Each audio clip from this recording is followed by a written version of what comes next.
Olá pessoal, engenheiro e professor Alexandre, novamente trazendo aqui o conteúdo que foi bastante repercutivo aí no nosso canal, que é a resolução de diagramas de momento, fletor e cortante. Então, recapitulando da primeira aula que nós tivemos lá, seguinte, nós temos que ter em mente já o diagrama com o comportamento de um diagrama com carga uniformemente distribuída e com carga concentrada. Então, eu tenho aqui o sistema estático dele, aqui a carga uniforme distribuída. O momento fletor dele vai ser uma parábola voltada para baixo. O cortante vão ser dois triângulos, partindo aqui da esquerda para a direita.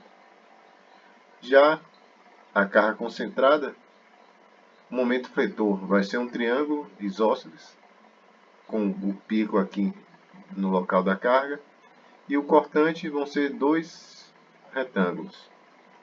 Na prática, isso aqui, para a gente ter uma visualização, a depender, não sei como os alunos se estão iniciantes ou já são mais avançados, para enxergar na prática esse comportamento, essa deformada de um diagrama de momento fletor com dois apoios, imagine aí, pode fazer um teste de uma régua apoiada em dois pontos. Quando você lançar uma carga distribuída, ela vai ter essa deformada aqui. Já no cortante, ela vai ter um pico em cima do ponto de corte mesmo, na carga concentrada. Então, eu cito aqui como etapas, é uma maneira que eu faço aqui para ficar mais simples a resolução.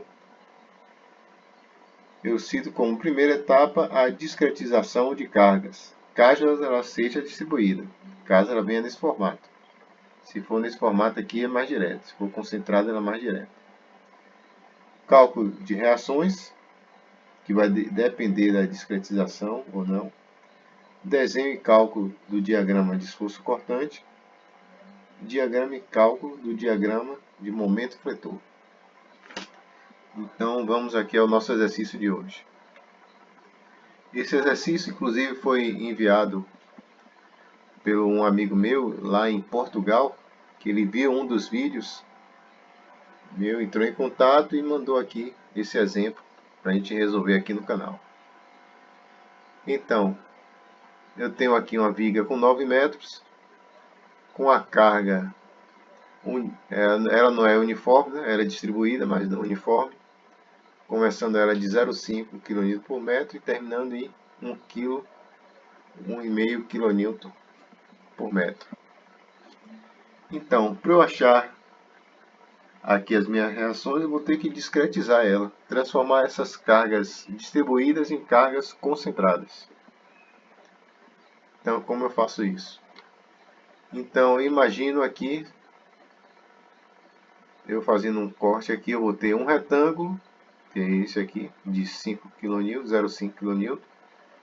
E logo acima desse retângulo, eu tenho aqui um triângulo, com 1, para chegar na carga de 1,5. Então, se eu tenho aqui 0,5, então essa sobrazinha aqui é 1 kN por metro. Então, isso aqui é a primeira fase que eu tenho que fazer para desmembrar essas cargas. Então, próxima etapa, eu vou transformar essa carga distribuída, essas duas, em cargas concentradas. Então, eu tenho duas figuras aqui, né? Um retângulo e um triângulo. Qual a área do retângulo? Base vezes altura. Então, minha base é os 9 metros, que é o comprimento, e a altura é a carga, que é 0,5.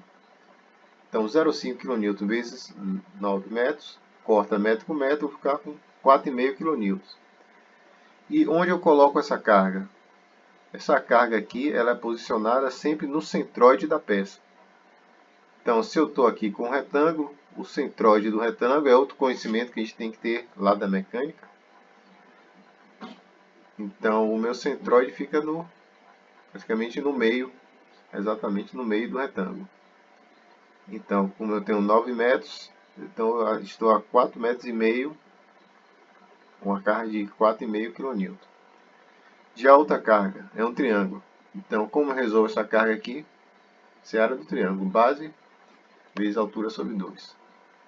Então, minha base continua sendo os 9 metros, que é o comprimento dela.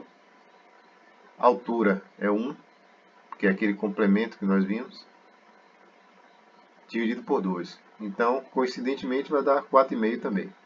Agora, onde eu posiciono essa carga? Então, sabemos também, lá da mecânica, que o centroide do triângulo está no terço.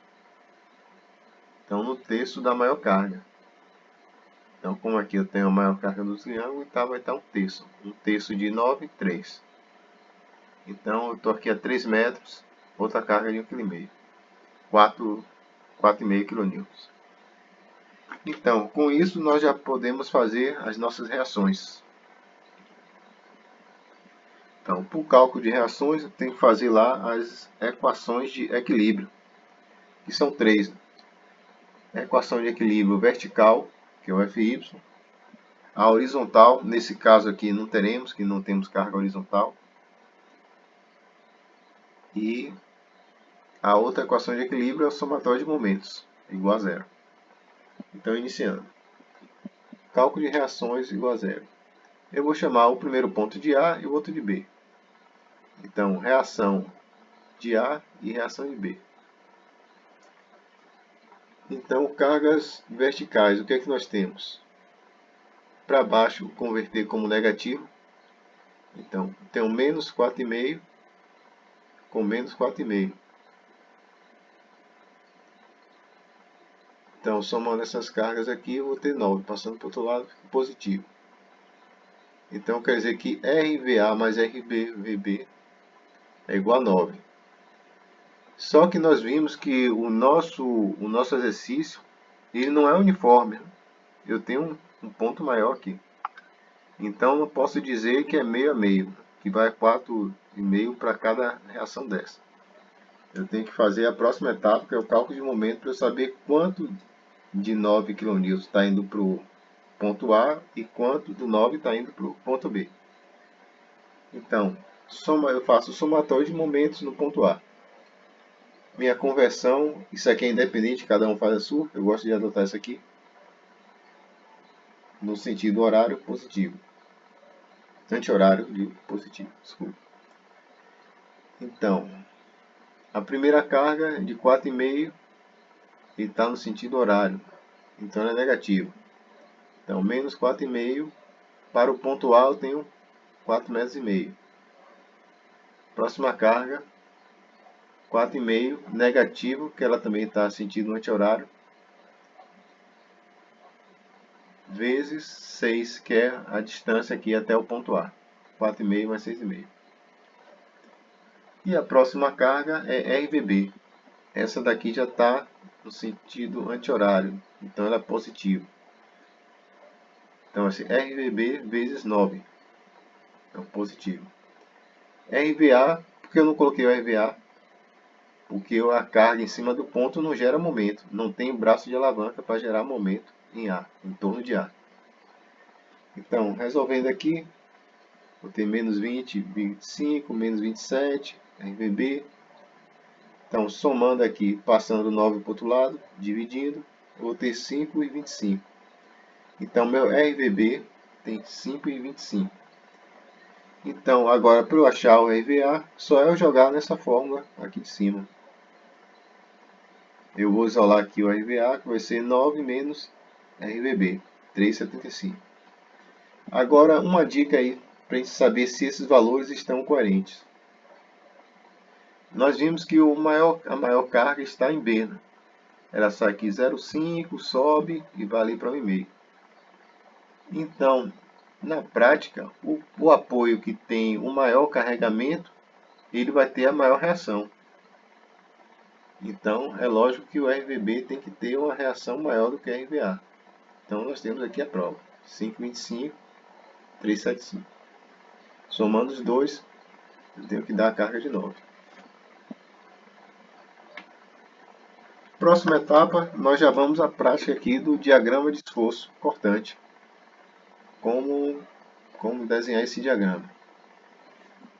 Aqui eu deixei uma pesca lá do início de como é o comportamento desse diagrama de esforço de momento. Nós temos que o cortante ele vai ser um triângulo, né? Saindo do ponto positivo e negativo. Então, antes até de calcular, eu já faço esse traçado, saindo do positivo para o negativo. Sendo que o RVA vai ser o valor já calculado de 3,75 e o RVB vai ser o valor de 5,25, já calculado na etapa anterior. Então, com o diagrama de esforço cortante, nós passamos lá para o diagrama de momento. Para o diagrama de momento, uma técnica que eu utilizo é calcular a área do triângulo. No caso aqui eu posso utilizar o triângulo maior. Seria o 5,25 vezes metade da viga, 4,5, dividido por 2. Dá 11,81. Então, como nós já sabemos ali do nosso escopo ali de diagramas, no diagrama de momento, ele vai ter que ter essa cara aqui, uma parábola voltada para baixo. Sendo que o valor máximo vai ser a área desse triângulo que eu calculei, 11,81. Além disso, esse ponto máximo, como já vimos, ele vai ser o ponto negativo do cortante. Que eu tracei uma linha só para a gente ter ideia desse ponto máximo. Ele saindo aqui do cortante nulo para o momento fletor máximo. Então, por hoje é isso. Qualquer dúvidas, comente e curta aqui no nosso vídeo. Um abraço.